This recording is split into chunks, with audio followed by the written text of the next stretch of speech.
Item ಯಾವುದೇ ಇರಲಿ try ಮಾಡಿ ಆಚಿ ಚಿಕನ್ ಮಸಾಲಾ. ಮುಖ್ಯಮಂತ್ರಿ ಡಿಕೆ ಶಿವಕುಮಾರ್ ಅವರು ಗುರುವಾರ ನಡೆಯಲಿರುವ ಆಯೋಗದ ಸಭೆಯಲ್ಲಿ ಭಾಗವಹಿಸಲು ಇಂದು ಬೆಳಿಗ್ಗೆ ದೆಹಲಿಗೆ ಪ್ರಯಾಣವನ್ನ ಮಾಡಲಿದ್ದಾರೆ. ಮುಖ್ಯಮಂತ್ರಿಯಾಗಿ ಪದಗ್ರಹಣ ಮಾಡಿ ಇದೇ ಮೊದಲ ಬಾರಿಗೆ ದೆಹಲಿಗೆ ತೆರಳುತ್ತಾ ಇದ್ದಾರೆ. ಇಂದು ಎಐಸಿಸಿ ಕಚೇರಿ, ಎನ್ಎಸ್ಯುಐ ರಾಷ್ಟ್ರೀಯ ಯುವ ಕಾಂಗ್ರೆಸ್ ಕಚೇರಿ ಹಾಗೂ ಅಖಿಲ ಭಾರತ ಮಹಿಳಾ ಕಾಂಗ್ರೆಸ್ ಕಚೇರಿಗೆ ಭೇಟಿ ನೀಡಿ ಚರ್ಚೆಯನ್ನ ನಡೆಸಲಿದ್ದಾರೆ. ಬಳಿಕ ಸಂಜೆ ಕರ್ನಾಟಕ ಭವನದಲ್ಲಿ ಐಎಎಸ್ ಅಧಿಕಾರಿಗಳೊಂದಿಗೆ ಡಿನ್ನರ್ ಸಭೆ ನಡೆಸಲಿದ್ದಾರೆ. ಬಳಿಕ ನಾಳೆ ನೀತಿ ಆಯೋಗದ ಸಭೆಯಲ್ಲಿ ಭಾಗವಹಿಸಲಿದ್ದಾರೆ. ಬಳಿಕ ಬೆಂಗಳೂರಿಗೆ ವಾಪಸ್ ಆಗಲಿದ್ದು ಒಟ್ಟು 2 ದಿನ ದೆಹಲಿಯಲ್ಲಿ ವಾಸ್ತವ್ಯವನ್ನ ಹೂಡಲಿದ್ದಾರೆ. ರಾಜ್ಯ ಸರ್ಕಾರದಲ್ಲೀಗ ಸಚಿವ ಸ್ಥಾನಕ್ಕೆ ಇನ್ನಿಲ್ಲದ ಫೈಟ್ ಶುರುವಾಗಿದೆ. ಈಗಾಗಲೇ ಸಿಎಂ ಡಿಕೆ ಶಿವಕುಮಾರ್ ಮೊದಲ ಹಂತದ ಸಚಿವ ಸಂಪುಟ ರಚನೆಯನ್ನ ಮಾಡಿ 13 ಶಾಸಕರಿಗೆ ಸಚಿವ ಸ್ಥಾನ ಹಂಚಿಕೆ ಮಾಡಿದ್ದಾರೆ. ಇನ್ನುಳಿದ 20 ಸಚಿವ ಸ್ಥಾನಗಳನ್ನ ಇದೇ ತಿಂಗಳು ಅಂತ್ಯದೊಳಗೆ ಹಂಚಿಕೆ ಮಾಡಲು ಡಿಕೆ ಪ್ಲಾನ್ ಅನ್ನ ಮಾಡ್ತಾ ಇದ್ದಾರೆ. ಆದರೆ ಇರೋ 20 ಸಚಿವ ಸ್ಥಾನಕ್ಕೆ 40ಕ್ಕೂ ಹೆಚ್ಚು ಶಾಸಕರು ಪೈಪೋಟಿಗೆ ಇಳಿದಿದ್ದಾರೆ. ಅದರಲ್ಲೂ 3ಕ್ಕಿಂತ ಹೆಚ್ಚು ಬಾರಿ ಗೆದ್ದಿರುವ ಶಾಸಕರಂತೂ ನಮಗೆ ಈ ಬಾರಿ ಸಚಿವ ಸ್ಥಾನ ಬೇಕೇ ಬೇಕೆಂದು ಪಟ್ಟು ಹಿಡಿದಿದ್ದಾರೆ. ನೂತನ ಸಿಎಂ ಡಿಕೆ ಶಿವಕುಮಾರ್ ನೇತೃತ್ವದ ಸಚಿವ ಸಂಪುಟದಲ್ಲಿ ಖಾತೆ ಹಂಚಿಕೆಯಲ್ಲಿನ ಬಿಕ್ಕಟ್ಟು ಇನ್ನೂ ಮುಂದುವರೆದಿದೆ. ಬೆಂಗಳೂರು ನಗರದ ಪ್ರಮುಖ ಆರ್ಥಿಕ ಮತ್ತು ಆಡಳಿತಾತ್ಮಕ ಶಕ್ತಿ ಕೇಂದ್ರಗಳಾಗಿರುವ ಬಿಡಿಎ, ಬಿಎಂಆರ್ಡಿಎ, ಬಿಎಂಆರ್ಸಿಎಲ್ ಬೇಕೆಂದು ಕೃಷ್ಣ ಬೈರೇಗೌಡ ಅವರು ಪಟ್ಟು ಹಿಡಿದಿದ್ದಾರೆ. ಇಲ್ಲದಿದ್ದರೆ ಬೆಂಗಳೂರು ನಗರಾಭಿವೃದ್ಧಿ ಇಲಾಖೆ ಬೇಡ ಅಂತ ಹೇಳಿ ಹೈಕಮಾಂಡ್ ಕದ ತಟ್ಟಿದ್ದಾರೆ. ನಾಯಕರನ್ನ ಭೇಟಿ ಮಾಡಿ ತಮಗಾಗಿರುವ ಅನ್ಯಾಯ ಹಾಗೂ ಬಿಡಿಎ, ಬಿಎಂಆರ್ಡಿಎ ಪ್ರಾಧಿಕಾರಗಳ ಅಗತ್ಯತೆ ಕುರಿತು ಮನವರಿಕೆಯನ್ನ ಮಾಡಿಕೊಡಲಿದ್ದಾರೆ.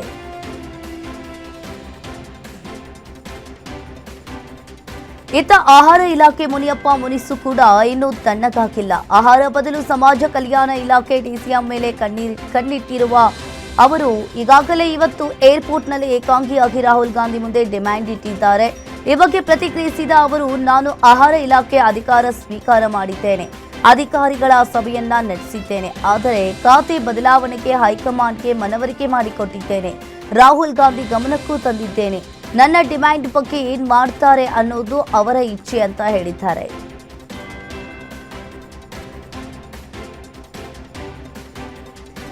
ಇನ್ನು ಡಿಕೆಶಿ ಸಂಪುಟದಲ್ಲಿ ಖಾತೆ ವಿಚಾರಕ್ಕೆ ಮಾಜಿ ಸಚಿವ ಕೆಎನ್ ರಾಜಣ್ಣ ಮಾತನಾಡಿ, ಒಬ್ಬೊಬ್ಬರಿಗೆ ಒಂದು ಕಾಯಿಲೆ ಇರುತ್ತೆ, ರಾಜಕಾರಣದಲ್ಲಿ ಇದು ಇದ್ದಿದ್ದೇ.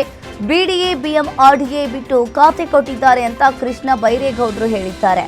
ಅದು ಅಪೂರ್ಣ. ಹೀಗಾಗಿ ಅಧಿಕಾರ ವಹಿಸಿಕೊಳ್ಳುವುದಕ್ಕೆ ಯೋಚನೆ ಮಾಡ್ತೀನಿ ಅಂತ ಹೇಳಿದ್ದಾರೆ. ಒಬ್ಬೊಬ್ಬರಿಗೆ ಒಂದೊಂದು ಕಾಯಿಲೆ ಬರುತ್ತೆ, ಅದಕ್ಕೆ ಏನೇನು ಔಷಧಿ ಬರುತ್ತೋ ನೋಡೋಣ ಅಂತ ರಾಜಣ್ಣ ವ್ಯಂಗ್ಯವಾಡಿದ್ದಾರೆ.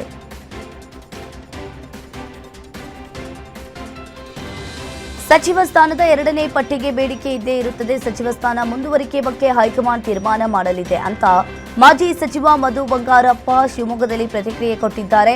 ಹೈಕಮಾಂಡ್ ತೀರ್ಮಾನಕ್ಕೆ ನಾವೆಲ್ಲರೂ ಬದ್ಧರಾಗಿದ್ದೇವೆ. ರಾಜ್ಯಸಭೆ ಮತ್ತು ಎಂಎಲ್ಸಿ ಚುನಾವಣೆ ಬಳಿಕ ಹೈಕಮಾಂಡ್ ಈ ಬಗ್ಗೆ ತೀರ್ಮಾನವನ್ನ ಮಾಡಲಿದೆ ಅಂತ ಹೇಳಿದ್ರು. ನಾನು ಶಿಕ್ಷಣ ಸಚಿವರಾಗಿ ಮುಂದುವರಿಯುವ ಬಗ್ಗೆ ಹೈಕಮಾಂಡ್ ತೀರ್ಮಾನಿಸಲಿದೆ ಅಂತ ಹೇಳಿದ್ರು. ನಾನು ಕೂಡ ಸಚಿವ ಸ್ಥಾನಕ್ಕೆ ಪ್ರಬಲ ಆಕಾಂಕ್ಷಿಯಾಗಿದ್ದೇನೆ ಅಂತ ಶ್ರೀರಂಗಪಟ್ಟಣದಲ್ಲಿ ಕಾಂಗ್ರೆಸ್ ಶಾಸಕ ರಮೇಶ್ ಬಾಬು ಬಂಡಿ ಸಿದ್ದೇಗೌಡ ಪ್ರತಿಕ್ರಿಯೆ ನೀಡಿದ್ದಾರೆ. ವಿಶ್ವಾಸ ಇಲ್ಲದಿದ್ರೆ ನಾನು ಕೆಲಸ ಮಾಡೋಕೆ ಆಗಲ್ಲ. ನಾನು ಯಾರ ಪರವೂ ಇಲ್ಲ, ವಿರೋಧವೂ ಇಲ್ಲ. ಜಿಲ್ಲೆಯಲ್ಲಿ ಸಚಿವರಾಗಿ ಕೆಲಸ ಮಾಡಲು ನಾವು 5 ಜನ ಶಾಸಕರು ಸಿದ್ಧರಿದ್ದೇವೆ ಅಂತ ಹೇಳಿದ್ರು. ಇನ್ನು ಮಾಜಿ ಸಚಿವ ಜಮೀರ್ ಪರ ಬ್ಯಾಟಿಂಗ್ ಮಾಡಿ ಜಮೀರ್ಗೆ ಸಚಿವ ಸ್ಥಾನ ಕೈತಪ್ಪಿದ್ದಕ್ಕೆ ಬೇಸರವನ್ನ ವ್ಯಕ್ತಪಡಿಸಿದ್ರು. ಮಾಜಿ ಪ್ರಧಾನಿ ದೇವೇಗೌಡರು ರಾಜ್ಯಸಭೆ ಪ್ರವೇಶ ಗ್ಯಾರಂಟಿಯಾಗಿದೆ. ಕರ್ನಾಟಕದಿಂದ ರಾಜ್ಯಸಭೆಗೆ ಆಯ್ಕೆ ಇಲ್ಲ. ಬಿಜೆಪಿ ಅಧಿಕಾರದಲ್ಲಿರೋ ರಾಜ್ಯದಿಂದ ದೇವೇಗೌಡರು ರಾಜ್ಯಸಭೆಗೆ ಕಳುಹಿಸಲು ಪ್ಲಾನ್ ಅನ್ನ ಮಾಡಲಾಗಿದೆ. ಉತ್ತರ ಪ್ರದೇಶದಿಂದ ರಾಜ್ಯಸಭೆಗೆ ಆಯ್ಕೆ ಮಾಡುವ ಸಾಧ್ಯತೆ ಇತ್ತು. ದೆಹಲಿಯ ಹೈಕಮಾಂಡ್ ಅಂಗಳದಲ್ಲಿ ಈ ಬಗ್ಗೆ ಗಂಭೀರವಾಗಿ ಚರ್ಚೆಯನ್ನ ನಡೆಸಲಾಗ್ತಾ ಇದೆ.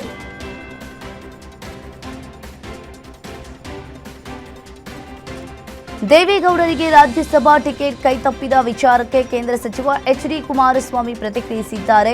ಮಂಡ್ಯದ ತಗ್ಗಹಳ್ಳಿಯಲ್ಲಿ ಮಾತನಾಡಿದ ಎಚ್ಡಿಕೆ, ದೇವೇಗೌಡರು ಟಿಕೆಟ್ಗಾಗಿ ಅರ್ಜಿಯೇ ಹಾಕಿಲ್ಲ. ದೇವೇಗೌಡರ ಬಗ್ಗೆ ಕಾಂಗ್ರೆಸ್ಸಿಗರಿಗೆ ಈಗ ಅನುಕಂಪ ಬಂದಿದೆ. ಬಿಜೆಪಿ ಜೆಡಿಎಸ್ ಮೈತ್ರಿಯಿಂದ ಕಾಂಗ್ರೆಸ್ನವರಿಗೆ ಭಯ ಶುರುವಾಗಿದೆ. ದೇವೇಗೌಡರ ವಿಚಾರದಲ್ಲಿ ರಾಜಕೀಯ ಮಾಡೋದು ಬೇಡ ಅಂತ ಕಾಂಗ್ರೆಸ್ಗೆ ತಿರುಗೇಟನ್ನ ನೀಡಿದ್ರು. ರಾಜ್ಯಸಭೆಗೆ ಎಚ್ಡಿ ದೇವೇಗೌಡರನ್ನ ಎನ್ಡಿಎಯಿಂದ ಮತ್ತೆ ಆಯ್ಕೆ ಮಾಡಲಾಗುವುದು ಎಂಬ ನಿರೀಕ್ಷೆ ಇತ್ತು. ಆದರೆ ಬಿಜೆಪಿ ಪ್ರಕಟಿಸಿದ ಪಟ್ಟಿಯಲ್ಲಿ ದೇವೇಗೌಡರ ಬದಲಾಗಿ ಪ್ರೊಫೆಸರ್ ಎಂ ನಾಗರಾಜ್ ಅವರನ್ನ ಆಯ್ಕೆ ಮಾಡಲಾಗಿದೆ. ಇದೇ ವಿಚಾರಕ್ಕೆ ಬಿಜೆಪಿಯವರು ಮಾಜಿ ಪ್ರಧಾನಮಂತ್ರಿಗೆ ಅನ್ಯಾಯ ಮಾಡಿದ್ದಾರೆ ಅಂತ ಕಾಂಗ್ರೆಸ್ ನಾಯಕರು ಟೀಕಿಸಿದ್ರು. ಇದಕ್ಕೆ ಖುದ್ದು ಕುಮಾರಸ್ವಾಮಿ ಸ್ಪಷ್ಟನೆಯನ್ನ ನೀಡಿದ್ದಾರೆ. ರಾಜ್ಯಸಭೆ ಟಿಕೆಟ್ಗೆ ಎಚ್ಡಿ ದೇವೇಗೌಡರು ಅರ್ಜಿಯೇ ಹಾಕಿರಲಿಲ್ಲ. ದೇವೇಗೌಡರ ಬಗ್ಗೆ ಕಾಂಗ್ರೆಸ್ಸಿಗರಿಗೆ ಈಗ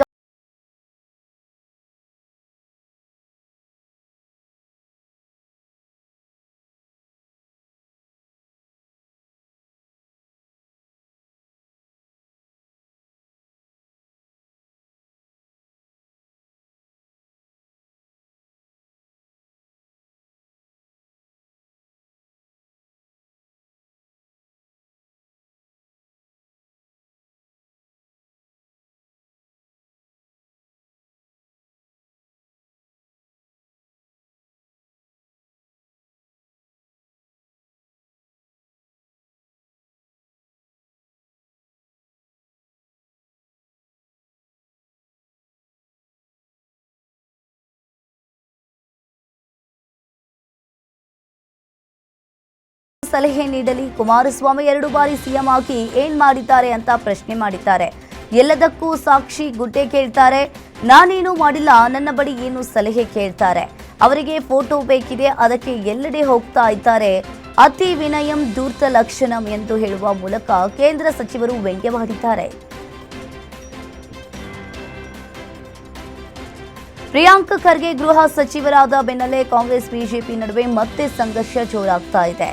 ಗೃಹ ಸಚಿವರಾಗಿ ಅಧಿಕಾರ ವಹಿಸಿಕೊಂಡ ಬೆನ್ನಲ್ಲೇ ಪ್ರಿಯಾಂಕ್ ಖರ್ಗೆ ಆರ್ಎಸ್ಎಸ್ ನೋಂದಣಿ ದಾಖಲೆ ಸಿದ್ಧವಿಟ್ಟುಕೊಳ್ಳುವಂತೆ ಎಚ್ಚರಿಸಿದ್ದಾರೆ. ಇದಕ್ಕೆ ಬಿಜೆಪಿ ನಾಯಕರು ಸಿಡಿದೆದ್ದಿದ್ದು ಸಮರ ಸಾರಿದ್ದಾರೆ. ಈ ಬಗ್ಗೆ ವಿಧಾನಸೌಧದಲ್ಲಿ ಸಿಟಿ ರವಿ ಮಾತನಾಡಿ, ಐ ವಿಲ್ ಕ್ರಶ್ ಆರ್ಎಸ್ಎಸ್ ಎಂದು ನೆಹರು ಹೇಳಿದ್ರು. ಪ್ರಿಯಾಂಕ್ ಖರ್ಗೆ ಅವರ ಅಪ್ಪನಿಂದಲೇ ಏನೂ ಮಾಡಲು ಆಗಿಲ್ಲ. ನೋಂದಣಿ ಮಾಡಿಕೊಳ್ಳಲು ಅದು ವ್ಯಾವಹಾರಿಕ ಸಂಘಟನೆಯಲ್ಲ ಅಂತ ಕಿಡಿಕಾರಿದ್ದಾರೆ.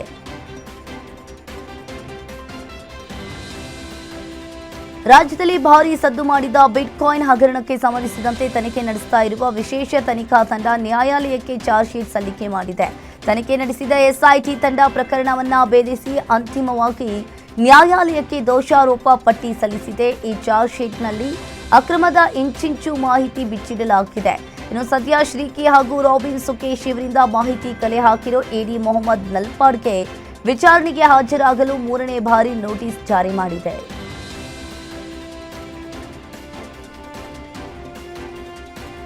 ಪ್ರೊಫೆಸರ್ ಭಗವಾನ್ ಮತ್ತೊಮ್ಮೆ ಭಗವಂತ ಶ್ರೀರಾಮನ ವಿರುದ್ಧ ವಿವಾದಾತ್ಮಕ ಹೇಳಿಕೆ ನೀಡಿದ್ದಾರೆ. ಶ್ರೀರಾಮ ದಶರಥನಿಗೆ ಹುಟ್ಟಿದವ ಅಲ್ಲ, ದಶರಥ ಪುತ್ರ ಕಾಮೇಷ್ಟಿ ಪೂಜೆ ಮಾಡ್ತಾನೆ. ಆ ಪೂಜೆಯಲ್ಲಿ ರಾಣಿ ಪುರೋಹಿತರ ಜೊತೆ ರಾತ್ರಿ ಮಲಗಬೇಕು ಅಂತ ಹೇಳಿದ್ರೆ ನೀವೇ ಅರ್ಥ ಮಾಡ್ಕೊಳ್ಳಿ ಅಂತ ಹೇಳಿದ್ದಾರೆ. ದಾವಣಗೆರೆ ಜಿಲ್ಲೆಯ ಹರಿಹರದಲ್ಲಿರುವ ಬಿ ಕೃಷ್ಣಪ್ಪ ಮೈತ್ರಿವನದಲ್ಲಿ ನಡೆದ ಕಾರ್ಯಕ್ರಮದಲ್ಲಿ ವಿವಾದಾತ್ಮಕ ಹೇಳಿಕೆಯನ್ನ ನೀಡಿದ್ದಾರೆ.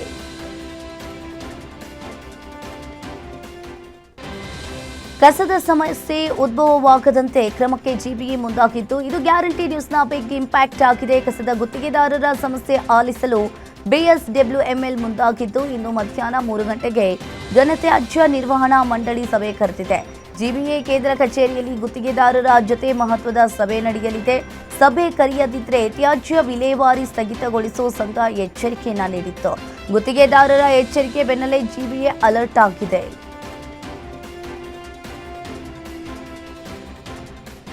ಬಿಎಂಟಿಸಿ ಬಸ್ಗಳಲ್ಲಿ ಶಕ್ತಿ ಯೋಜನೆ ಟಿಕೆಟ್ ಮಿಸ್ಯೂಸ್ ಆಗ್ತಾ ಇದೆ. ಪ್ರಯಾಣಿಕರು ಇಲ್ಲದೇ ಇದ್ರೂ ಟಿಕೆಟ್ ಪ್ರಿಂಟಿಂಗ್ ಆಗ್ತಾ ಇದ್ದು, ಕಂಡಕ್ಟರ್ಗಳ ಕಳ್ಳಾಟ ಮತ್ತೊಮ್ಮೆ ಬಟಾ ಬಯಲಾಗಿದೆ. ನಾಗರಬಾವಿಯಿಂದ ಕತ್ರಿಗುಪ್ಪೆಗೆ ಹೊರಟಿದ್ದ ಬಸ್ನಲ್ಲಿ ಟಿಕೆಟ್ ದುರ್ಬಳಕೆ ಆಗಿದ್ದು, ಪ್ರಯಾಣಿಕರು ಕೇಳದಿದ್ರೂ ಕಂಡಕ್ಟರ್ ಶಕ್ತಿ ಯೋಜನೆ ಟಿಕೆಟ್ ಪ್ರಿಂಟ್ ಮಾಡಿದ್ದಾರೆ. ಕಮಿಷನ್ ದುರಾಸೆಗೆ 5 ಫ್ರೀ ಟಿಕೆಟ್ ಅನ್ನ ಕಂಡಕ್ಟರ್ ಹರಿದು ಬಿಸಾಕಿದ್ದು, ಇಂತಹ ಕಂಡಕ್ಟರ್ಗೆ ಬುದ್ಧಿ ಕಲಿಸಿ ಅಂತ ಸಾರಿಗೆ ಸಚಿವರಿಗೆ ಸಾರ್ವಜನಿಕರು ಆಗ್ರಹಿಸಿದ್ದಾರೆ.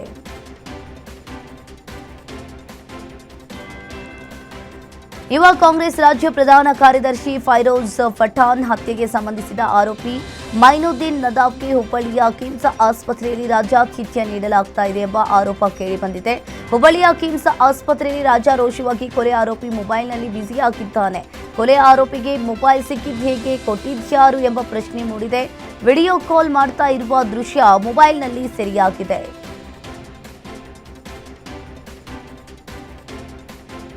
ಇಂಜಿನಿಯರಿಂಗ್ ವಿದ್ಯಾರ್ಥಿಯೊಬ್ಬ ಅನುಮಾನಾಸ್ಪದವಾಗಿ ಮೃತಪಟ್ಟಿದ್ದು, ನೇಣು ಬಿಗಿದ ಸ್ಥಿತಿಯಲ್ಲಿ ಶವ ಪತ್ತೆಯಾಗಿರುವ ಘಟನೆ ಬಳ್ಳಾರಿಯಲ್ಲಿ ನಡೆದಿದೆ. ಸಿರುಗುಪ್ಪ ತಾಲೂಕಿನ ಟಿ ರಾಂಪುರ ಗ್ರಾಮದ ವಿಶ್ವನಾಥ್ ಮೃತ ವಿದ್ಯಾರ್ಥಿಯಾಗಿದ್ದಾನೆ. ಬಳ್ಳಾರಿಯ ಕಾಲೇಜು ಒಂದರಲ್ಲಿ ಇಂಜಿನಿಯರಿಂಗ್ ವ್ಯಾಸಂಗವನ್ನ ಮಾಡ್ತಾ ಇದ್ದ ವಿಶ್ವನಾಥ್ ಅಶೋಕ್ ನಗರದ ಪಿಜಿಯಲ್ಲಿದ್ದ. ಪಿಜಿ ಕೊಠಡಿಯಲ್ಲಿ ನೇಣು ಬಿಗಿದ ಸ್ಥಿತಿಯಲ್ಲಿ ವಿದ್ಯಾರ್ಥಿಯ ಶವ ಪತ್ತೆಯಾಗಿದೆ. ಈ ಘಟನೆಗೆ ಸಂಬಂಧಪಟ್ಟಂತೆ ಕೌಲ್ ಬಜಾರ್ ಪೊಲೀಸ್ ಠಾಣೆಯಲ್ಲಿ ಈ ಪ್ರಕರಣ ದಾಖಲಾಗಿದೆ.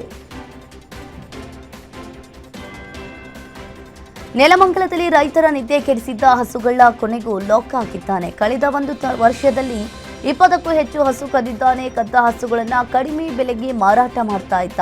ಮಾರಾಟ ಮಾಡುವ ವೇಳೆ ಆರೋಪಿಯ ಆಟೋ ಶೇಖರ್ ಗ್ರಾಮಸ್ಥರಿಗೆ ಸಿಕ್ಕಿಬಿದ್ದಿದ್ದಾನೆ. ಈತನ ಜೊತೆ ಇಫ್ರಾನ್ ಹಾಗೂ ಲಕ್ಷ್ಮಿ ಎಂಬುವವರು ಶಾಮೀಲಾಗಿದ್ದು, ನೆಲಮಂಗಲ ಟೌನ್ ಪೊಲೀಸ್ ಠಾಣೆಯಲ್ಲಿ ಈ ಪ್ರಕರಣ ದಾಖಲಾಗಿದೆ. ವಿಧಾನಸೌಧದ ಆವರಣದಲ್ಲಿ ರೈತನೊಬ್ಬ ಆತ್ಮಹತ್ಯೆಗೆ ಯತ್ನಿಸಿದ ಘಟನೆ ನಡೆದಿದೆ. ಪರಿಹಾರದ ಹಣ ಬಿಡುಗಡೆಗೆ ಆಗ್ರಹಿಸಿ ಚಿಕ್ಕಮಗಳೂರು ಜಿಲ್ಲೆಯ ಹಳಿಯೂರು ಗ್ರಾಮದ ಶ್ರೀಗಂಧ ಬೆಳೆಗಾರ ವಿಶುಕುಮಾರ್ನಿಂದ ಆತ್ಮಹತ್ಯೆಗೆ ಯತ್ನ ಮಾಡಿದ್ದಾರೆ. ಈ ಹಿಂದೆಯೂ ಕೂಡ ವಿಧಾನಸೌಧದ ಮುಂಭಾಗದಲ್ಲೇ ಪ್ರತಿಭಟನೆ ಮಾಡಿ ಪರಿಹಾರದ ಹಣಕ್ಕೆ ಆಗ್ರಹಿಸಿ ರೈತ ಈ ಬಾರಿ ಶ್ರೀಗಂಧದ ಮರಕ್ಕೆ ನೇಣು ಹಾಕಿಕೊಳ್ಳಲು ಯತ್ನಿಸಿದ್ದಾರೆ. ರೈತ ಸೂಸೈಡ್ಗೆ ಯತ್ನಿಸ್ತಾ ಇದ್ದಂತೆ ಪೊಲೀಸರು ವಶಕ್ಕೆ ಪಡೆದು ಸಮಾಧಾನ ಪಡಿಸಿದ್ದಾರೆ.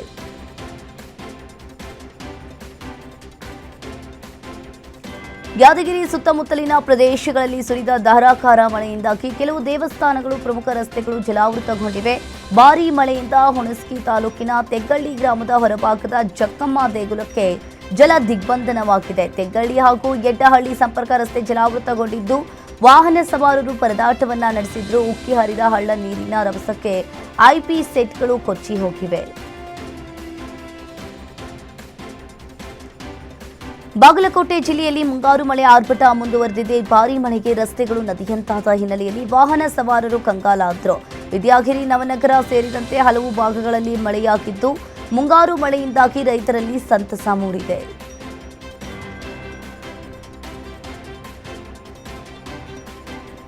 ವಿಜಯಪುರ ನಗರದಲ್ಲಿ ಧಾರಾಕಾರ ಮಳೆಯಿಂದಾಗಿ ಜನಜೀವನ ಸಂಪೂರ್ಣವಾಗಿ ಅಸ್ತವ್ಯಸ್ತಗೊಂಡಿದೆ. ನಗರದ ಹಲವೆಡೆ ಸುರಿದ ಭಾರೀ ಮಳೆಯಿಂದ ರಸ್ತೆಗಳಲ್ಲಿ ನೀರು ನಿಂತು ವಾಹನ ಸವಾರರು, ವ್ಯಾಪಾರಸ್ಥರು ತೊಂದರೆಯನ್ನ ಅನುಭವಿಸಿದ್ರು. ಕೆಲ ತಗ್ಗು ಪ್ರದೇಶಗಳಲ್ಲಿ ಮಳೆ ನೀರು ಮನೆಗೆ ನುಗ್ಗಿದ ಪರಿಣಾಮವಾಗಿ ನಿವಾಸಿಗಳು ಪರದಾಡುವ ಪರಿಸ್ಥಿತಿ ನಿರ್ಮಾಣವಾಯಿತು. ರಾಜ್ಯಾದ್ಯಂತ ಮುಂಗಾರು ಮಳೆ ಅಬ್ಬರಿಸ್ತಾ ಇದ್ದು, ವರುಣನ ಅಬ್ಬರಕ್ಕೆ ಹಾವೇರಿ ಜಿಲ್ಲೆ ತತ್ತರಿಸಿ ಹೋಗಿದೆ. ಭಾರೀ ಮಳೆಗೆ ಹಲವು ಗ್ರಾಮಗಳು ಜಲಾವೃತವಾಗಿದ್ದು, ಕರವಳ್ಳಿ ಗ್ರಾಮಕ್ಕೆ ನೀರು ನುಗ್ಗಿ ರಸ್ತೆಗಳು ನದಿಯಂತಾಗಿದೆ. ಭಾರೀ ನೀರು ನುಗ್ಗಿದ್ರಿಂದ ಸಂಚಾರ ಬಂದ್ ಆಗಿದ್ದು, ಜನಜೀವನ ಅಸ್ತವ್ಯಸ್ತಗೊಂಡಿದೆ.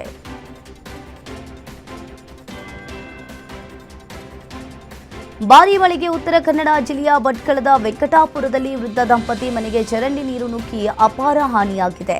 ಡ್ರೈನೇಜ್ ಪೈಪ್ಲೈನ್, ಚೇಂಬರ್ ಬ್ಲಾಕ್ನಿಂದ ಚರಂಡಿ ನೀರು ಮನೆಯೊಳಗೆ ನುಗ್ಗಿ ಮನೆ ವಸ್ತುಗಳು ನೀರು ಪಾಲಾಗಿದೆ. ಸ್ಥಳಕ್ಕೆ ಅಧಿಕಾರಿಗಳು ಭೇಟಿ ನೀಡಿ ಪರಿಶೀಲನೆಯನ್ನ ನಡೆಸಿ ತುರ್ತು ಕ್ರಮಕ್ಕೆ ಸೂಚನೆಯನ್ನ ನೀಡಿದ್ದಾರೆ. ಚರಂಡಿ ವ್ಯವಸ್ಥೆಯ ವೈಫಲ್ಯಕ್ಕೆ ಸ್ಥಳೀಯರು ಆಕ್ರೋಶವನ್ನ ವ್ಯಕ್ತಪಡಿಸಿದ್ದಾರೆ. ಶಾಶ್ವತ ಕ್ರಮ ಕೈಗೊಳ್ಳುವಂತೆ ಒತ್ತಾಯಿಸಿದ್ದಾರೆ.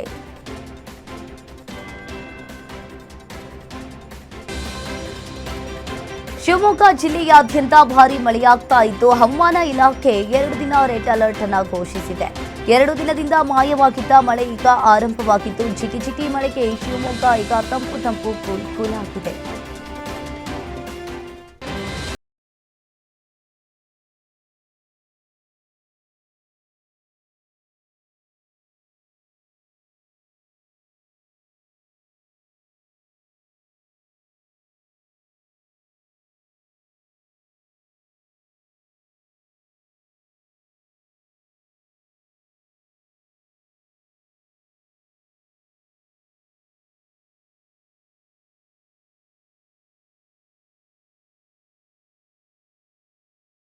ಇಲಾಖೆ ಮಾಹಿತಿಯನ್ನ ನೀಡಿದೆ.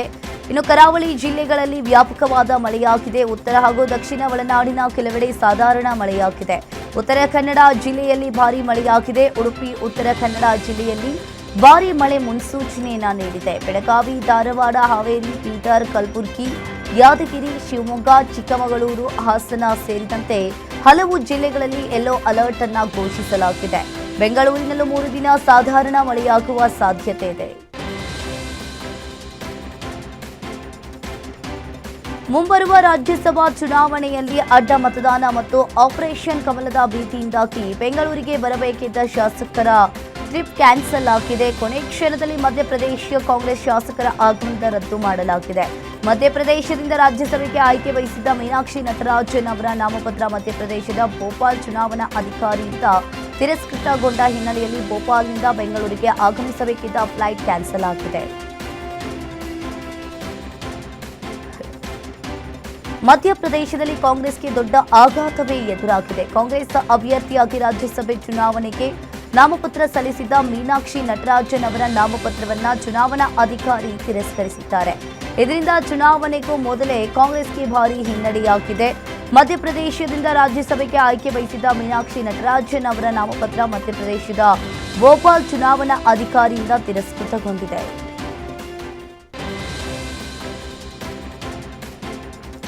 ರಾಜ್ಯಸಭೆ ಚುನಾವಣೆಗೆ ನಾಮಪತ್ರವನ್ನ ಚುನಾವಣಾ ಅಧಿಕಾರಿ ತಿರಸ್ಕರಿಸಿದ್ದು, ಮೀನಾಕ್ಷಿ ನಟರಾಜನ್ ಬಿಜೆಪಿ ವಿರುದ್ಧ ತೀವ್ರ ವಾಗ್ದಾಳಿಯನ್ನ ನಡೆಸಿದ್ರು. ಅಗತ್ಯ ಸಂಖ್ಯಾಬಲ ಇಲ್ಲದಿದ್ರೂ ಆಡಳಿತಾರೂಢ ಬಿಜೆಪಿ 3ನೇ ಅಭ್ಯರ್ಥಿಯನ್ನ ಕಣಕ್ಕಿಳಿಸಿದಾಗಲೇ ಅವರ ಸಂಚು ನಮಗೆ ಅರ್ಥವಾಗಿತ್ತು. ಅವರು ಪ್ರಜಾಪ್ರಭುತ್ವ ಮತ್ತು ಸಂವಿಧಾನವನ್ನ ಹತ್ತಿಕ್ಕುವ ರಾಜಕಾರಣವನ್ನ ಮಾಡ್ತಾ ಇದ್ದಾರೆ. ಇದು ದೇಶದಲ್ಲಿ ಏಕಪಕ್ಷೀಯ ವ್ಯವಸ್ಥೆ ಮತ್ತು ಸರ್ವಾಧಿಕಾರವನ್ನ ಹೇರುವ ಪ್ರಯತ್ನವಾಗಿದೆ. ಇದು ಪ್ರಜಾಪ್ರಭುತ್ವದ ಹಗಲು ದರೋಡೆಯಾಗಿದೆ ಅಂತ ಟೀಕಿಸಿದ್ದಾರೆ. ಮಧ್ಯಪ್ರದೇಶದಿಂದ ರಾಜ್ಯಸಭೆಯ 3ನೇ ಸ್ಥಾನಕ್ಕೆ ಸ್ಪರ್ಧಿಸಿದ್ದ ಕಾಂಗ್ರೆಸ್ನ ಹಿರಿಯ ನಾಯಕಿ ಮೀನಾಕ್ಷಿ ನಟರಾಜನ್ ಅವರ ನಾಮಪತ್ರವನ್ನ ಚುನಾವಣಾ ಅಧಿಕಾರಿಗಳು ತಿರಸ್ಕರಿಸಿದ್ದಾರೆ. ನಾಮಪತ್ರ ರದ್ದತಿಯನ್ನ ಪ್ರತಿಭಟಿಸಿ ಕಾಂಗ್ರೆಸ್ ಪ್ರಧಾನ ಕಾರ್ಯದರ್ಶಿ ಕೆಸಿ ವೇಣುಗೋಪಾಲ್, ಸಚಿನ್ ಪೈಲಟ್ ಮತ್ತು ಮಧ್ಯಪ್ರದೇಶ ಕಾಂಗ್ರೆಸ್ ಅಧ್ಯಕ್ಷ ಜೀತು ಪಟ್ಟಾರಿ ಚುನಾವಣಾ ಆಯೋಗದ ಕಚೇರಿ ಎದುರು ಪ್ರತಿಭಟನೆ ನಡೆಸಿದೆ. ಇಂದು ಉಪವಾಸ ಸತ್ಯಾಗ್ರಹ ನಡೆಸುವುದಾಗಿಯೂ ಕೂಡ ಘೋಷಿಸಿದೆ.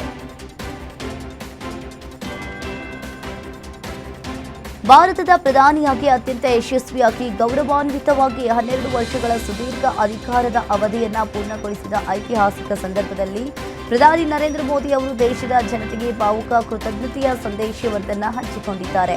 ಭಾರತದ ಇತಿಹಾಸದಲ್ಲಿ ಸತತವಾಗಿ ಅತಿ ದೀರ್ಘ ಅವಧಿಗೆ ಪ್ರಜಾಸತ್ತಾತ್ಮಕವಾಗಿ ಚುನಾಯಿತರಾದ ಪ್ರಧಾನಿ ಎಂಬ ಹೆಗ್ಗಳಿಕೆಗೆ ಪಾತ್ರರಾಗಿರುವ ಅವರು ಮುಂಬರುವ ದಿನಗಳಲ್ಲೂ ದೇಶವನ್ನ ಸಮೃದ್ಧಿಯ ಪಥದಲ್ಲಿ ಮುನ್ನಡೆಸುವ ಅಚಲ ಸಂಕಲ್ಪವನ್ನ ಪುನರುಚ್ಚರಿಸಿದ್ದಾರೆ. ತೃಣಮೂಲ ಕಾಂಗ್ರೆಸ್ ಶಾಸಕರ ನಕಲಿ ಸಹಿ ಪ್ರಕರಣಕ್ಕೆ ಸಂಬಂಧಿಸಿದಂತೆ ಮಹತ್ವದ ಬೆಳವಣಿಗೆಯೊಂದರಲ್ಲಿ ಸಿಐಡಿ ತಂಡ ಟಿಎಂಸಿ ಪಕ್ಷದ ಕೇಂದ್ರ ಕಚೇರಿಯಲ್ಲಿ ಶೋಧವನ್ನ ನಡೆಸಿದೆ. ಟಿಎಂಸಿ ರಾಷ್ಟ್ರೀಯ ಪ್ರಧಾನ ಕಾರ್ಯದರ್ಶಿ ಅಭಿಷೇಕ್ ಬ್ಯಾನರ್ಜಿ ಅವರು ಈ ಹಿಂದೆ ನೀಡಿದ ನೋಟಿಸ್ಗೆ ಸಲ್ಲಿಸಿದ ಉತ್ತರದ ಆಧಾರದ ಮೇಲೆ ಈ ಶೋಧ ಕಾರ್ಯವನ್ನ ನಡೆಸಿದ್ರು. ಅಭಿಷೇಕ್ ಬ್ಯಾನರ್ಜಿ ಹೇಳಿಕೆಯ ಆಧಾರದ ಮೇಲೆ ನಾವು ತನಿಖೆಗೆ ಇಲ್ಲಿಗೆ ಬಂದಿದ್ದೇವೆ ಅಂತ ಸಿಐಡಿ ಅಧಿಕಾರಿ ಹೇಳಿದ್ರು. ಪಾಕಿಸ್ತಾನ ಆಕ್ರಮಿತ ಕಾಶ್ಮೀರದಲ್ಲಿ ಭೀಕರ ಹಿಂಸಾಚಾರ ಭುಗಿಲೆದ್ದಿದೆ. ಪ್ರತಿಭಟನಾಕಾರರು ಮತ್ತು ಭದ್ರತಾ ಪಡೆಗಳ ನಡುವೆ ನಡೆದ ತೀವ್ರ ಘರ್ಷಣೆಯಲ್ಲಿ 30ಕ್ಕೂ ಹೆಚ್ಚು ಜನರು ಸಾವನ್ನಪ್ಪಿದ್ದಾರೆ. ಈ ಹಿನ್ನೆಲೆಯಲ್ಲಿ ಭಾರತ ಪ್ರತಿಕ್ರಿಯೆ ನೀಡಿದ್ದು, ಈ ಘಟನೆಗೆ ಪಾಕಿಸ್ತಾನವೇ ನೇರ ಹೊಣೆ ಅಂತ ಆರೋಪಿಸಿದೆ. ಹಾಗೆ ಪಿಒಕೆಯಲ್ಲಿ ಕಾಶ್ಮೀರಿಗಳ ಹತ್ಯೆಗೆ ತೀವ್ರ ಖಂಡನೆ ವ್ಯಕ್ತಪಡಿಸಿದೆ. ವಿದೇಶಾಂಗ ವ್ಯವಹಾರಗಳ ಸಚಿವಾಲಯದ ವಕ್ತಾರ ರಣದೀಪ್ ಜೈಸ್ವಾಲ್ ಮಾತನಾಡಿ, ಇದು ತನ್ನದೇ ಆದ ವೈಫಲ್ಯಗಳನ್ನು ಮುಚ್ಚಿಕೊಳ್ಳಲು ಮತ್ತು ತನ್ನ ಮಾನವ ಹಕ್ಕುಗಳ ಉಲ್ಲಂಘನೆಯಿಂದ ಜಗತ್ತಿನ ಗಮನವನ್ನು ಬೇರೆಡೆಗೆ ತಿರುಗಿಸಲು ಪಾಕಿಸ್ತಾನ ಮಾಡ್ತಾ ಇರುವ ಹತಾಶ ಪ್ರಯತ್ನವಾಗಿದೆ ಅಂತ ಇಲ್ಲಿ ಕಿಡಿಕಾರಿದ್ದಾರೆ. ಪಾಕಿಸ್ತಾನ ಆಕ್ರಮಿತ ಕಾಶ್ಮೀರದಲ್ಲಿ ಆರ್ಥಿಕ ಮತ್ತು ರಾಜಕೀಯ ಕುಂದುಕೊರತೆಗಳ ವಿರುದ್ಧ ಪ್ರತಿಭಟನೆಯು ಭೀಕರ ಹಿಂಸಾಚಾರ ಭುಗಿಲೆದ್ದಿದೆ. ಪ್ರತಿಭಟನಾಕಾರರು ಮತ್ತು ಭದ್ರತಾ ಪಡೆಗಳ ನಡುವೆ ನಡೆದ ತೀವ್ರ ಘರ್ಷಣೆಯಲ್ಲಿ 30ಕ್ಕೂ ಹೆಚ್ಚು ಜನರು ಸಾವನ್ನಪ್ಪಿದ್ದಾರೆ ಮತ್ತು ಸುಮಾರು 200ಕ್ಕೂ ಹೆಚ್ಚು ಜನರು ಗಾಯಗೊಂಡಿದ್ದಾರೆ. ಮುಜಾಫರ್ಬಾದ್ ಸೇರಿದಂತೆ ಹಲವು ನಗರಗಳಲ್ಲಿ ಜನಾಂದೋಲನ ತೀವ್ರಗೊಂಡಿದೆ. ಈ ವೇಳೆ ಪ್ರತಿಭಟನಾಕಾರರು ಪಾಕಿಸ್ತಾನಿ ವಿರೋಧಿ ಘೋಷಣೆಗಳನ್ನು ಕೂಗುತ್ತಾ ಪ್ರತಿಭಟನೆಯನ್ನ ನಡೆಸಿದರು.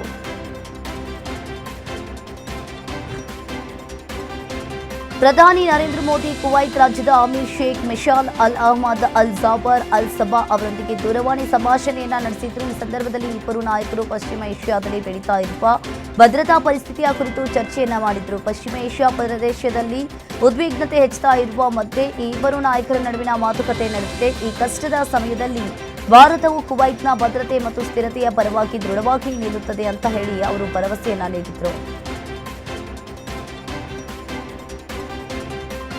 ಮಧ್ಯಪ್ರಾಚ್ಯದಲ್ಲಿ ಮತ್ತೊಂದು ಭೀಕರ ಯುದ್ಧದ ಮುನ್ಸೂಚನೆ ನೀಡಿದ ಇಸ್ರೇಲ್ ಮತ್ತು ಇರಾನ್ ನಡುವಿನ ಉದ್ವಿಗ್ನತೆಯೂ ಕೂಡ ಜಾಗತಿಕ ನಾಯಕರ ಹಸ್ತಕ್ಷೇಪದಿಂದಾಗಿ ಸದ್ಯಕ್ಕೆ ಶಾಂತಿಯುತ ನಿಯಂತ್ರಣಕ್ಕೆ ಬಂದಿದೆ. ಇಸ್ರೇಲ್ ಪ್ರಧಾನಿ ನೆತನ್ಯಾಹು ಅವರಿಗೆ ನೇರವಾಗಿ ಕರೆ ಮಾಡಿದ ಟ್ರಂಪ್, ನೀವು ಈ ಪರಿಸ್ಥಿತಿಯಲ್ಲಿ ಅತ್ಯಂತ ಜಾಗರೂಕರಾಗಿರಬೇಕು. ಒಂದು ವೇಳೆ ನೀವು ಇರಾನ್ ಜೊತೆ ಮತ್ತೊಂದು ವ್ಯಾಪಕ ಸಂಘರ್ಷವನ್ನ ಹುಟ್ಟುಹಾಕಿದ್ರೆ ಶೀಘ್ರದಲ್ಲೇ ಈ ಯುದ್ಧದಲ್ಲಿ ಒಬ್ಬಂಟಿಯಾಗಿರಬೇಕಾಗುತ್ತೆ ಅಂತ ಹೇಳಿದ್ದಾಗಿ ಟ್ರಂಪ್ ಹೇಳಿಕೊಂಡಿದ್ದಾರೆ. ಪಶ್ಚಿಮ ಏಷ್ಯಾ ಸಂಘರ್ಷವನ್ನ ಕೊನೆಗೊಳಿಸಲು ಅಮೆರಿಕ ಮಧ್ಯಸ್ಥಿಕೆ ವಹಿಸ್ತಾ ಇದೆ. ಕದನ ವಿರಾಮ ಘೋಷಣೆಗೆ ಟ್ರಂಪ್ ಕರೆ ನೀಡುತ್ತಲೇ ಇದ್ದಾರೆ. ಈ ನಡುವೆ ಅತ್ಯಂತ ಪ್ರಮುಖ ಜಲಮಾರ್ಗವಾದ ಹಾರ್ಮುಜ್ ಜಲಸಂಧಿಯಲ್ಲಿ ಅಮೆರಿಕ ಸೇನೆಗೆ ಸೇರಿದ ಅತ್ಯಾಧುನಿಕ ಅಪಾಚಿ ಯುದ್ಧ ಹೆಲಿಕಾಪ್ಟರ್ ಪತನಗೊಂಡಿದೆ. ಈ ಹೆಲಿಕಾಪ್ಟರ್ ಅನ್ನ ಇರಾನ್ ಪಡೆಗಳೇ ಹೊಡೆದುರುಳಿಸಿವೆ ಅಂತ ಹೇಳಿ ಅಮೆರಿಕ ಅಧ್ಯಕ್ಷ ಡೊನಾಲ್ಡ್ ಟ್ರಂಪ್ ನೇರವಾಗಿ ಆರೋಪಿಸಿದ್ದು, ಈ ದಾಳಿಗೆ ತಕ್ಕ ಪ್ರತಿಕಾರ ತೀರಿಸಿಕೊಳ್ಳಲು ಅಮೆರಿಕದ ಸಶಸ್ತ್ರ ಪಡೆಗಳಿಗೆ ಆದೇಶವನ್ನ ಹೊರಡಿಸಿದ್ದಾರೆ. ಅಮೆರಿಕದಲ್ಲಿ ಕೆಲಸ ಮಾಡುವ ಕನಸು ಕಾಣ್ತಾ ಇರುವ ಭಾರತೀಯ ಐಟಿ ವೃತ್ತಿಪರರು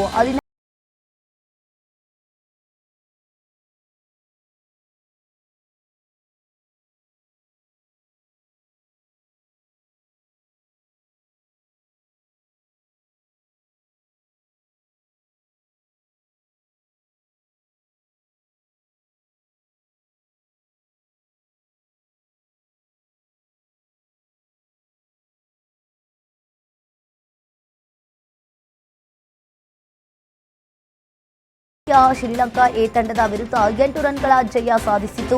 ಆ ಮೂಲಕ 3 ರಾಷ್ಟ್ರಗಳ ತ್ರಿಕೋನ ಎ ಸರಣಿಯಲ್ಲಿ ಭಾರತ ಎ ತಂಡ ಶುಭಾರಂಭ ಕಂಡಿದೆ. 101 ರನ್ ಗಳಿಸಿದ ಗಾಯಕ್ವಾಡ್ ಪಂದ್ಯ ಶ್ರೇಷ್ಠ ಪ್ರಶಸ್ತಿಗೆ ಭಾಜನರಾದರು.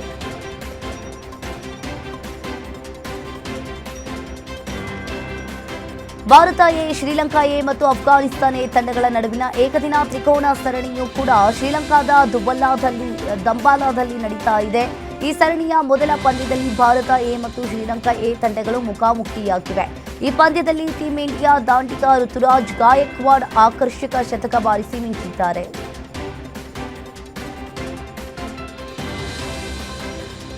ವರ್ಕ್ಲೋಡ್ ಮ್ಯಾನೇಜ್ಮೆಂಟ್ ಯೋಜನೆಯ ನಿಮಿತ್ತ ಭಾರತ ತಂಡದ ವೇಗದ ಬೌಲರ್ ಮೊಹಮ್ಮದ್ ಸಿರಾಜ್ ಅವರು ಯುಕೆ ಪ್ರವಾಸದ ಟಿ20 ಸರಣಿಗಳಿಂದ ವಿಶ್ರಾಂತಿ ಪಡೆಯಲಿದ್ದಾರೆ. ಭಾರತ ತಂಡ ಐರ್ಲೆಂಡ್ ಹಾಗೂ ಇಂಗ್ಲೆಂಡ್ ವಿರುದ್ಧ ಮುಂಬರುವ ಪ್ರವಾಸದಲ್ಲಿ ವೈಟ್ ಸರಣಿಗಳನ್ನು ಆಡಲಿದೆ. ಆದರೆ ಮೊಹಮ್ಮದ್ ಸಿರಾಜ್ ಅವರನ್ನ ODI ಸರಣಿಯಲ್ಲಿ ಆಡಲಿದ್ದು, ಅದಕ್ಕಾಗಿ ಅವರು ಟಿ20 ಸರಣಿಗಳಿಂದ ವಿತ್ಡ್ರಾ ಮಾಡಿಕೊಂಡಿದ್ದಾರೆ. ಅಫ್ಘಾನಿಸ್ತಾನ ವಿರುದ್ಧದ 3 ಪಂದ್ಯಗಳ ಏಕದಿನ ಸರಣಿಗೂ ಮುನ್ನ ಭಾರತೀಯ ಕ್ರಿಕೆಟ್ ಅಭಿಮಾನಿಗಳಿಗೆ ಸಿಹಿ ಸುದ್ದಿ ಸಿಕ್ಕಿದೆ. ರೋಹಿತ್ ಶರ್ಮಾ ಹಾಗೂ ಹಾರ್ದಿಕ್ ಪಾಂಡ್ಯ ಅವರು ಫಿಟ್ನೆಸ್ ಟೆಸ್ಟ್ಗಳಲ್ಲಿ ಉತ್ತೀರ್ಣರಾಗಿದ್ದು, ಆಫ್ಘಾನ್ ODI ಸರಣಿಯಲ್ಲಿ ಭಾರತ ತಂಡದ ಪರ ಕಣಕ್ಕೆ ಇಳಿಯಲಿದ್ದಾರೆ. ಜೂನ್ 13ರಂದು ಶನಿವಾರ ಧರ್ಮಶಾಲಾದಲ್ಲಿ ಮೊದಲನೇ ಏಕದಿನ ಪಂದ್ಯ ನಡೆಯಲಿದೆ.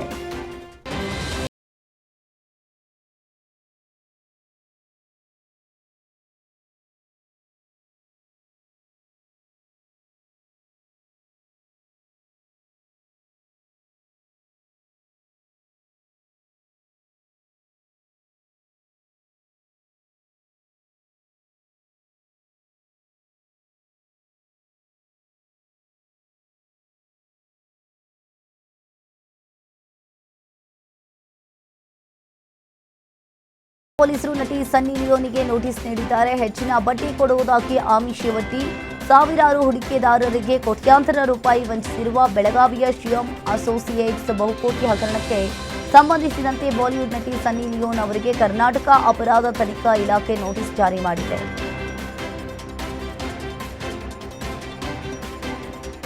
ರಾಮ್ ಚರಣ್ ನಟನೆಯ ಪೆದ್ದಿ ಚಿತ್ರದಲ್ಲಿ ನಟಿ ಜಾನ್ವಿ ಕಪೂರ್ ಅವರ ಪಾತ್ರವನ್ನು ಆಕ್ಷೇಪಾರ್ಹವಾಗಿ ತೋರಿಸಲಾಗಿದೆ ಎಂಬ ತೀವ್ರ ವಿರೋಧದ ಬೆನ್ನಲ್ಲೇ ನಿರ್ದೇಶಕ ಬುಚ್ಚಿ ಬಾಬು ಸನಾ ಅಧಿಕೃತವಾಗಿ ಕ್ಷಮೆಯಾಚಿಸಿದ್ದಾರೆ. ಅಷ್ಟೇ ಅಲ್ಲದೆ ಪ್ರೇಕ್ಷಕರಿಂದ ತೀವ್ರ ಟೀಕೆಗೆ ಗುರಿಯಾಗಿದ್ದ ಕೆಲವು ವಿವಾದಾತ್ಮಕ ದೃಶ್ಯಗಳನ್ನು ಚಿತ್ರದಿಂದ ಕತ್ತರಿಸಿ ತೆಗೆದುಹಾಕಲಾಗಿದೆ ಅಂತ ಅವರು ಬಹಿರಂಗಪಡಿಸಿದ್ದಾರೆ.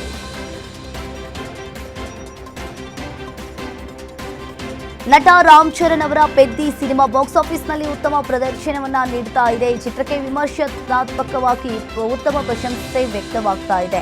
ಮಗನ ನಟನೆಯನ್ನ ನೋಡಿ ಹೆಮ್ಮೆ ಆಗ್ತಾ ಇದೆ ಅಂತ ಚಿರಂಜೀವಿ ಹೇಳಿದ್ರು. ಹಲವು ನಿರ್ಮಾಪಕರು, ಸೆಲೆಬ್ರಿಟಿಗಳು ಸಿನಿಮಾ ಹಾಗೂ Ram Charan ನಟನೆಯನ್ನ ಹೊಗಳಿದ್ದಾರೆ.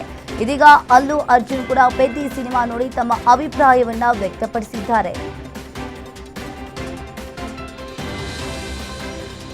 Mega power star Ram Charan ನಾಯಕನಾಗಿ ನಟಿಸಿರುವ ಪೆದ್ದಿ ಚಿತ್ರವು ಬಾಕ್ಸ್ ಆಫೀಸ್ನಲ್ಲಿ ಭರ್ಜರಿ ಕಲೆಕ್ಷನ್ ಮಾಡುತ್ತಾ ಮುನ್ನುಗ್ತಾ ಇದೆ. ಜೂನ್ 4ರಂದು ವಿಶ್ವದಾದ್ಯಂತ ತೆರೆ ಕಂಡ ಈ ಸಿನಿಮಾ ಮೊದಲ ದಿನದಿಂದಲೇ ಪ್ರೇಕ್ಷಕರಿಂದ ಅದ್ಭುತ ಪ್ರತಿಕ್ರಿಯೆಯನ್ನ ಪಡೆದುಕೊಂಡು ಉತ್ತಮ ಕಮಾಯಿಯನ್ನ ಮಾಡ್ತಾ ಇದೆ.